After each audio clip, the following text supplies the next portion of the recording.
Filipenses capítulo 2. Esse é o 9º sermão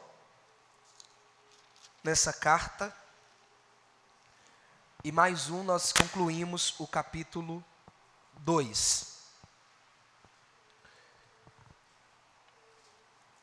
Nós teremos 16 sermões nessa série, nós já estamos então no 9º sermão.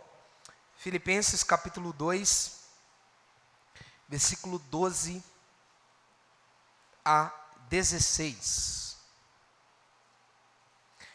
Diz assim a palavra do Senhor: Assim, pois, amados meus, como sempre obedecestes, não só na minha presença, porém muito mais agora na minha ausência, desenvolvei a vossa salvação com temor e tremor, porque Deus é quem efetua em vós tanto querer como realizar segundo a sua boa vontade.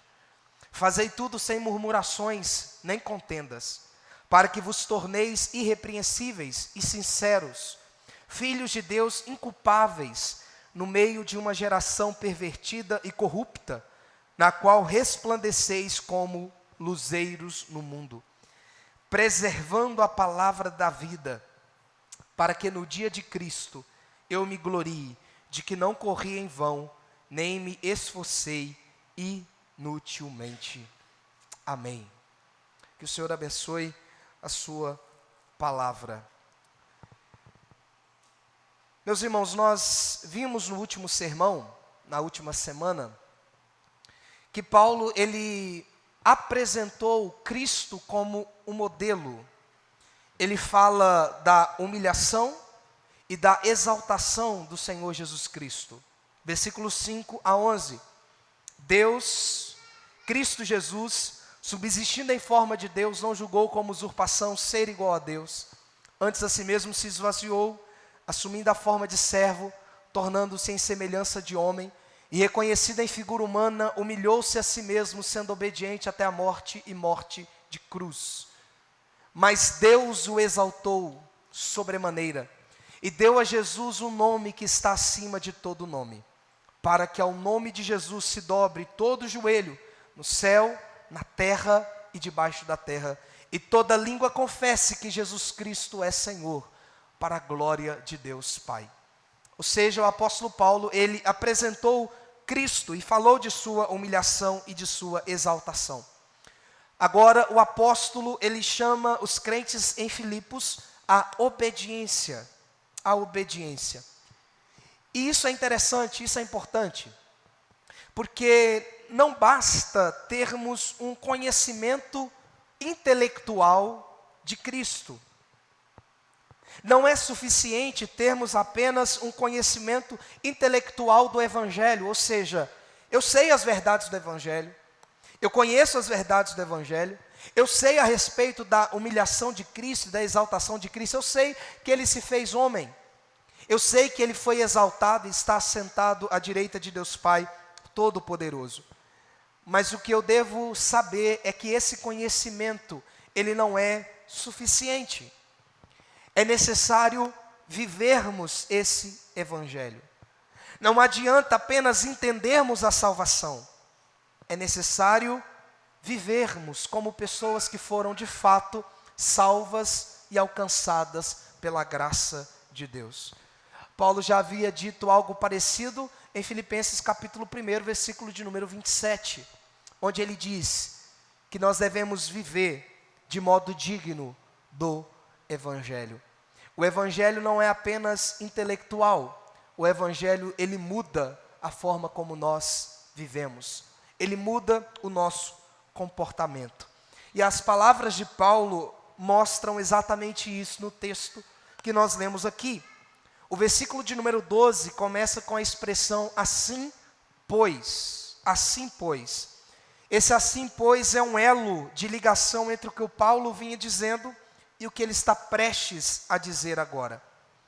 A obediência de Jesus ao Pai, como nós vemos no versículo de número 8, é um exemplo. Portanto, assim como Jesus obedeceu ao Pai, assim como Jesus foi em tudo obediente, os cristãos em Filipos também devem obedecer. Eles devem exercer essa obediência e devem exercê-la em qualquer circunstância. Olha o que ele diz: assim pois, ou seja, a semelhança de Cristo, sejam obedientes.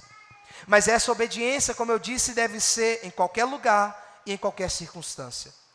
É isso que Paulo quer dizer quando ele diz assim: como sempre obedecestes, não só na minha presença, porém muito mais agora na minha ausência. Eles devem obedecer em qualquer lugar e em qualquer circunstância. A pergunta é, por que Paulo diz isso? Por que Paulo fala a respeito disso? Paulo, ele era um plantador de igrejas. Então Paulo, ele não ficava muito tempo em determinada igreja. E o que acontecia? Quando Paulo, ele ia embora, aquela igreja que ele havia plantado, muitas vezes, ela se corrompia. Ela deixava o evangelho e se afastava do evangelho. Qual carta que você lembra que Paulo escreveu que ele trata exatamente disso? A carta aos Gálatas. Na carta aos Gálatas, Paulo, ele planta aquela igreja e depois que ele vai embora, ele escreve e diz assim: olha, eu fico admirado do quão facilmente vocês saíram do verdadeiro evangelho para um falso evangelho. Isso podia acontecer. Como Paulo ia embora, aquelas pessoas agora, como não tinha mais a presença física de Paulo ali, elas deixavam de viver em conformidade com a palavra. Porém, o que Paulo está dizendo aqui é assim: olha, crentes em Filipos, mantenham o mesmo compromisso. Vivam em obediência, assim como vocês obedeceram quando eu estive com vocês, agora muito mais sejam obedientes na minha ausência. Em outras palavras, a obediência dos crentes em Filipos deve ser motivada não pela presença de Paulo.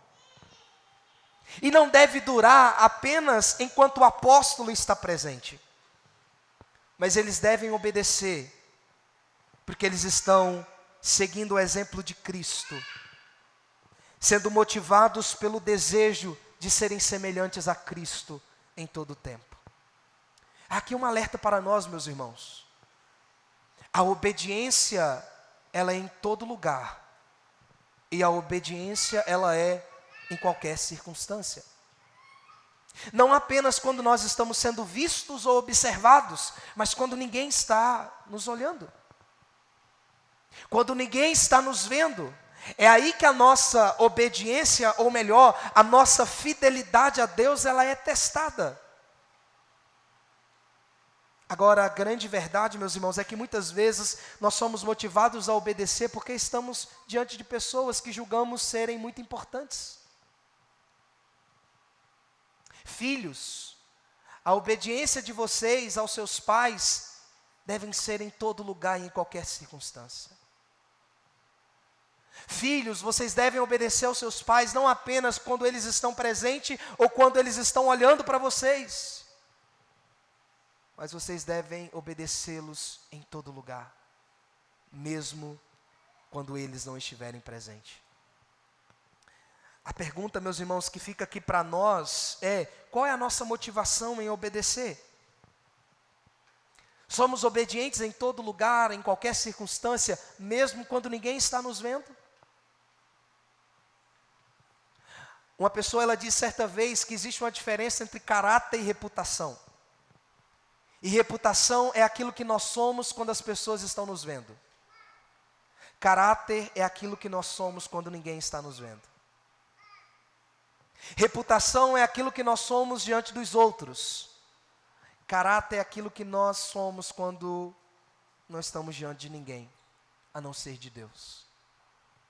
Portanto, meus irmãos, nós devemos sempre entender que a nossa obediência, ela deve ser motivada pelo amor a Deus, pelo desejo de sermos semelhantes a Ele. E há uma verdade que nós não podemos escapar dela. E qual verdade é essa? Que nós não fugimos do olhar de Deus em nenhum lugar. Já dizia o salmista no Salmo 139, para onde fugirei da tua presença?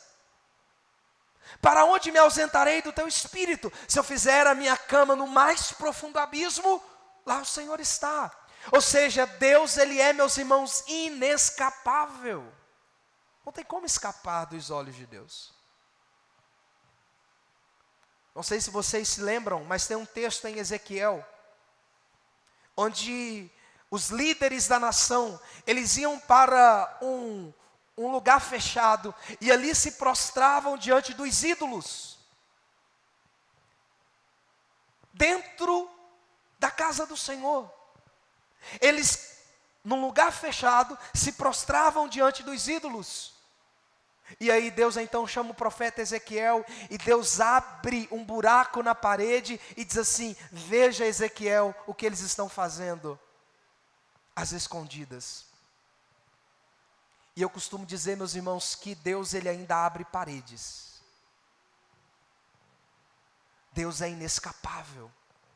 É por isso que a nossa obediência, ela deve ser motivada pelo amor a Deus. E é isso que Paulo está dizendo: olha, como vocês sempre obedeceram, agora obedeçam muito mais na minha ausência. Mas a pergunta que fica é: em que eles devem ser obedientes? E há dois imperativos no nosso texto, ou seja, há duas ordens aqui no texto. A primeira ordem está no final do versículo 12, que é a seguinte: desenvolvei a vossa salvação com temor e tremor. Essa é a primeira exortação, esse é o primeiro imperativo, essa é a primeira ordem, que esses crentes deveriam ser obedientes.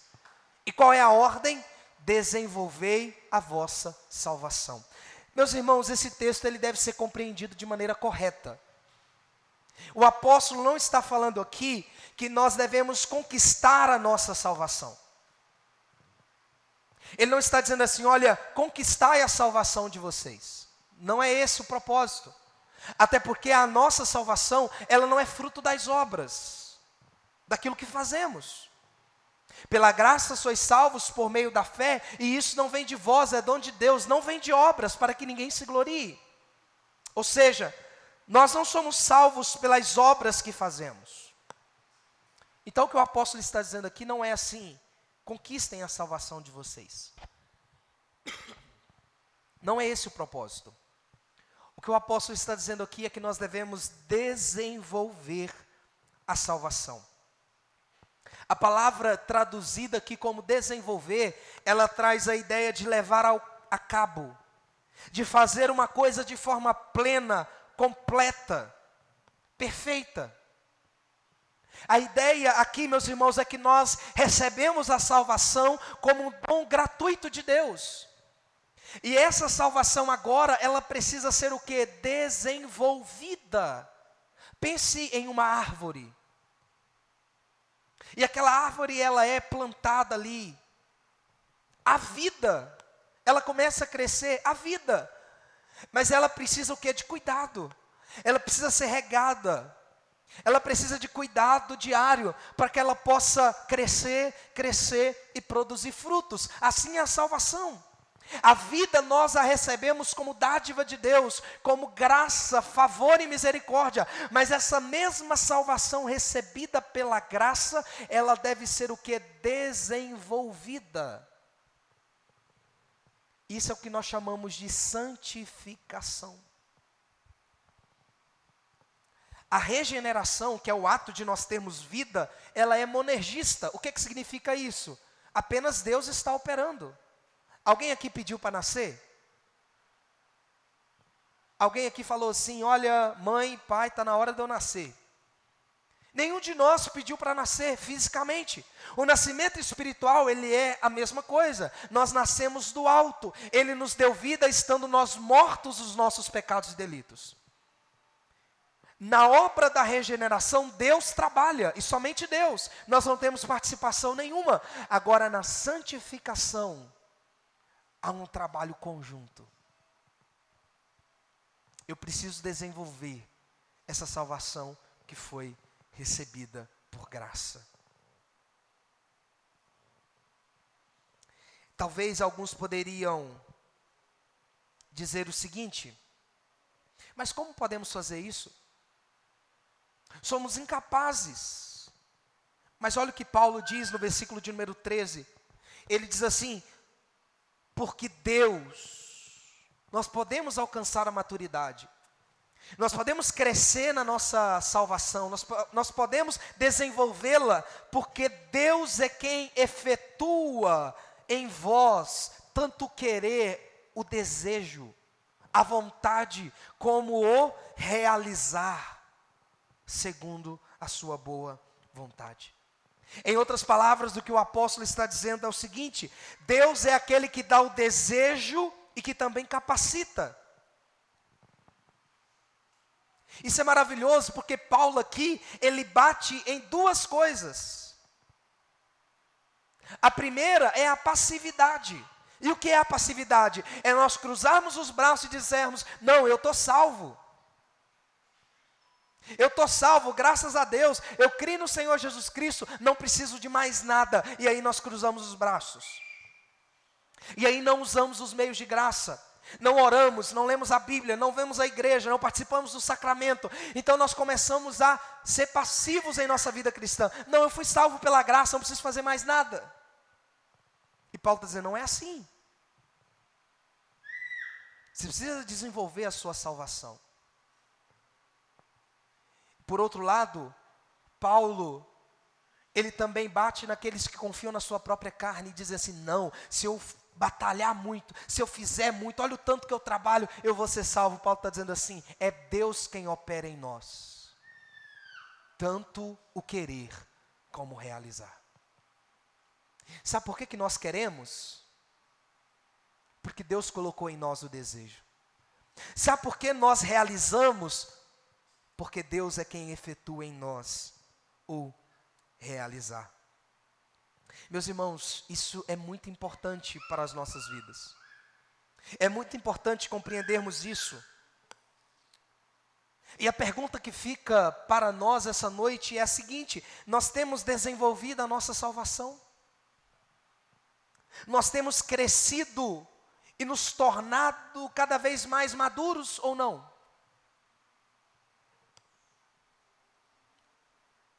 A grande tragédia, meus irmãos, de muitos de nós, é que não fazemos em realidade nenhum progresso.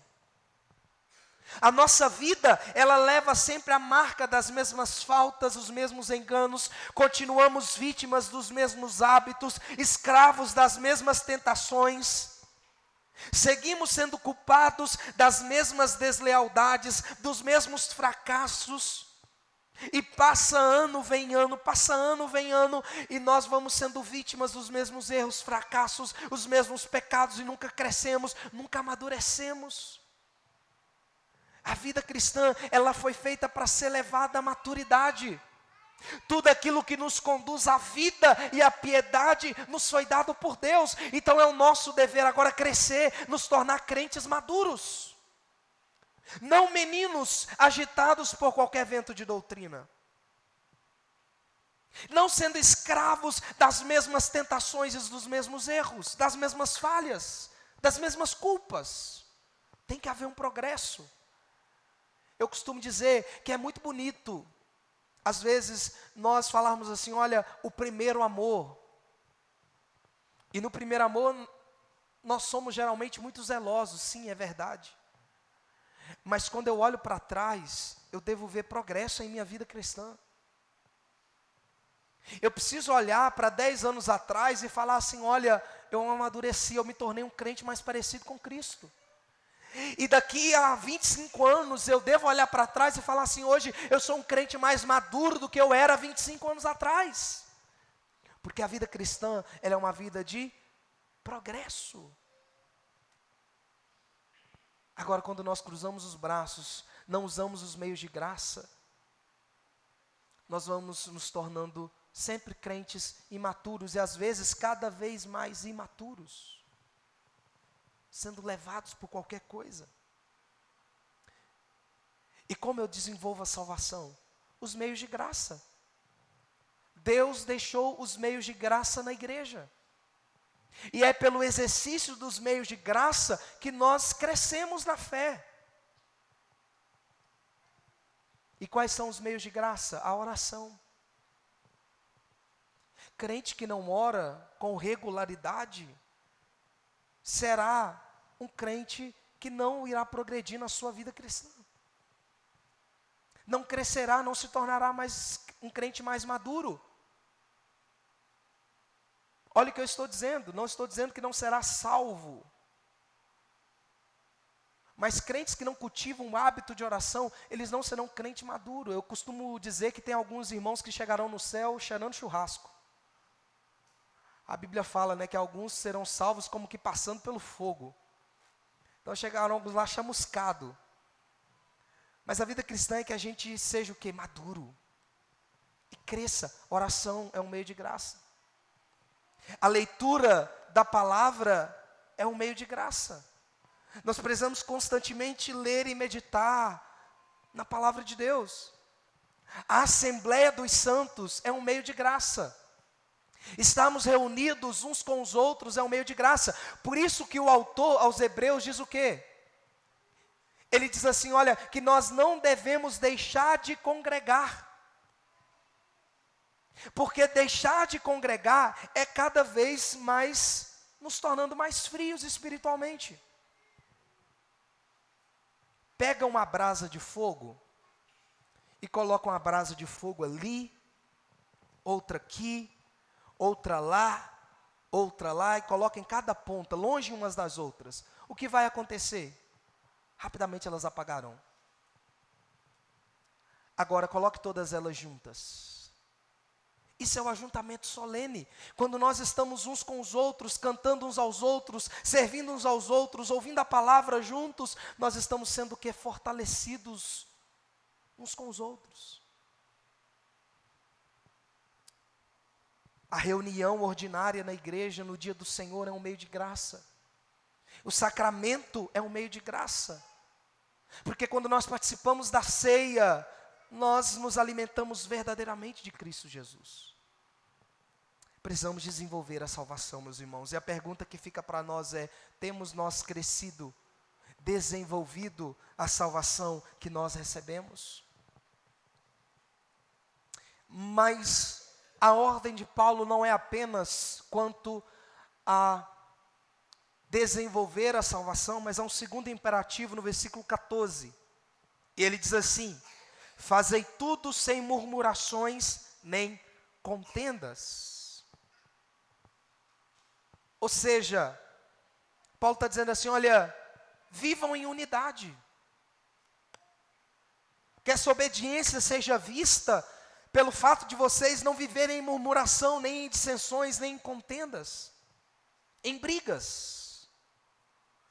É interessante que Paulo usa dois pecados, que foram os principais pecados cometidos pelo povo de Israel no deserto. Esses foram os dois principais pecados de Israel: murmuração e contenda. Várias vezes em Êxodo você vai ver, e murmuraram e contenderam contra Moisés. E Paulo está dizendo assim, olha, vocês não podem viver dessa forma. Vocês não podem viver em murmuração. Pelo contrário, a Bíblia diz que nós devemos em tudo dar graças, porque essa é a vontade de Deus, o nosso Pai. A pior coisa que tem, meus irmãos, é nós sermos murmuradores. Pessoas que murmuram de tudo, nada está bom, tudo está ruim, tudo tem uma razão para murmurar. Era o povo de Israel, até saudade de cebola eles tiveram. Eles não esperavam uma oportunidade para murmurarem contra Deus, contra Moisés. O que nós viemos fazer aqui? Por que nos tirou do Egito? Para nos matar de fome, nos matar de sede. Eles eram murmuradores. E é por isso que Paulo, quando escreve a sua carta aos Coríntios, no capítulo 10, ele diz o seguinte, olha, isso foi escrito para que nós vejamos o exemplo deles e não caiamos nos mesmos erros. não façamos as mesmas coisas, que possamos não agir da mesma forma, porque eles eram murmuradores, eles eram cheios de contendas, dissensões. Mas Paulo diz em 2 Timóteo que é necessário que o servo de Deus não viva a contender, mas ele deve ser brando para com todos. Longe de nós, meus irmãos, a contenda, longe de nós as brigas, longe de nós as dissensões. Isso não cabe no meio do povo de Deus. Nós não devemos ser conhecidos por essas coisas, por sermos briguentos, cheios de contenda, cheios de litígio, cheios de briga. Não! Alguns comentaristas dizem que a palavra contender aqui, ela traz a ideia de que alguns irmãos estavam indo ao tribunal para resolver suas diferenças, assim como a igreja lá em Corinto. E isso é vergonhoso. O cristão levar o seu irmão a um julgamento, a um tribunal, para resolver as coisas. Isso é um péssimo exemplo que esses crentes estavam dando para o mundo. E necessariamente é um péssimo exemplo que nós damos. Quando nós não resolvemos as nossas próprias diferenças de maneira harmoniosa, sofrendo dano muitas vezes para promover a paz. Como eu disse, eles não deveriam ser como o povo de Israel, porque quando nós fazemos tudo sem murmuração, é impressionante como a murmuração ela é terrível quando manda fazer uma coisa, né? Quem é pai aí, sabe, né? Pede o filho para fazer uma coisa, e tudo que ele faz murmurando. Aí você precisa sentar e falar assim: filho, a Bíblia diz, fazei tudo sem murmuração. Esse é um pecado que a gente cai nele de vez em quando.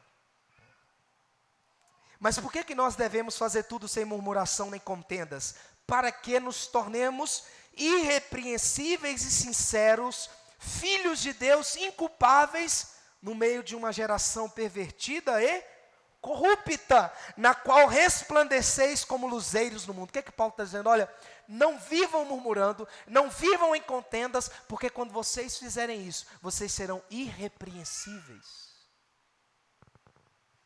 Vocês sendo pessoas cheias de gratidão, vocês sendo pessoas brandas umas com as outras, vocês serão irrepreensíveis, inculpáveis diante de Deus, vocês brilharão como luzeiros neste mundo,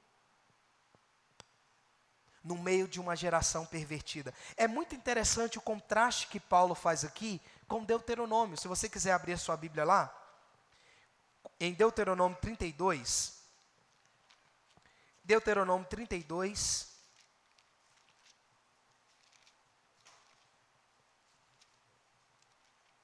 versículo de número 5, olha o contraste que deve haver entre nós, igreja, e o próprio povo de Israel aqui. Olha o que diz o texto, versículo 5, Deuteronômio 32, 5. Procederam corruptamente, ou seja, não eram irrepreensíveis. Procederam corruptamente contra ele, já não são seus filhos, ou seja, não são filhos de Deus inculpáveis. E sim, suas manchas, ao invés de brilhar, eles são manchas. É geração perversa e deformada. Esse era Israel. Por causa da sua murmuração, por causa da sua contenda, eles eram o quê? Não eram filhos inculpáveis. Pelo contrário, eram filhos que procederam corruptamente, cheios de manchas. Eram eles mesmos uma geração deformada. Agora Paulo está dizendo assim: vocês crentes são diferentes. Vocês são um novo Israel. Então vocês devem fazer tudo sem murmuração. Vocês devem fazer tudo sem contendas. Porque vocês não serão como eles que não eram mais filhos. Vocês serão como filhos inculpáveis. No meio de uma geração perversa. Não é vocês que serão a geração perversa, mas o mundo é uma geração perversa. Vocês serão luzeiros neste mundo. Ou seja, vocês brilharão. Sabe quem diz isso? O Senhor Jesus. Vós sois a luz do mundo. E mais à frente, Jesus ele diz que nós devemos brilhar neste mundo para que as pessoas olhem para nós, vejam as nossas obras e glorifiquem o nosso Pai que está nos céus. A pergunta que eu faço a você, meu irmão, nessa noite é: você tem brilhado como luzeiro neste mundo? Você tem refletido a luz de Cristo? Você tem, no meio de uma geração perversa, você tem brilhado? Você tem feito a diferença? Ou será que temos sido murmuradores também? Cheios de contenda, litígio, de brigas? Ou será que temos sido longânimos, benignos, mansos, misericordiosos, amorosos? Eu encerro. No versículo 16 ele diz assim: preservando a palavra da vida. Como nós brilhamos no mundo? Como nós conseguimos ser irrepreensíveis, sinceros, filhos de Deus, inculpáveis no meio de uma geração pervertida? Como nós conseguimos isso? Preservando a palavra da vida. É vivendo de acordo com a palavra de Deus. É sendo instruído por ela dia após dia. É recebendo dela orientação para as nossas vidas. Preservando a palavra da vida para que no dia de Cristo, qual é o dia de Cristo? O dia da sua manifestação gloriosa. Paulo pudesse olhar para esses crentes e ver que ele não correu em vão, nem se esforçou de maneira inútil. Meus irmãos, que Deus nos abençoe esta noite. Que possamos nos lembrar que precisamos todos os dias desenvolver a salvação que nós recebemos. Nós devemos nos tornar crentes cada vez mais maduros na fé, na esperança, no amor. Nós devemos ser pessoas que cada vez mais são conformadas à imagem de Cristo Jesus, o perfeito varão, porque essa é a obra do Espírito. Ele nos predestinou para sermos conforme a imagem do seu Filho. Essa é a obra do Espírito Santo em nós. Ele nos conforma à imagem de Cristo. Portanto, meu querido irmão, que você cresça buscando cada vez mais ser semelhante a Cristo. Que você desenvolva a salvação. Que você não seja um murmurador e nem alguém contencioso, pelo contrário. Que você seja alguém grato em todo tempo. Que você seja alguém cheio de amor, mansidão e misericórdia. Para que você brilhe neste mundo. E para que naquele grande dia, o dia do Senhor Jesus Cristo, você seja apresentado como irrepreensível, um filho e culpável no meio de uma geração pervertida. Que assim seja, meus irmãos. Que exalemos o bom perfume de Cristo, vivendo para a glória de Deus.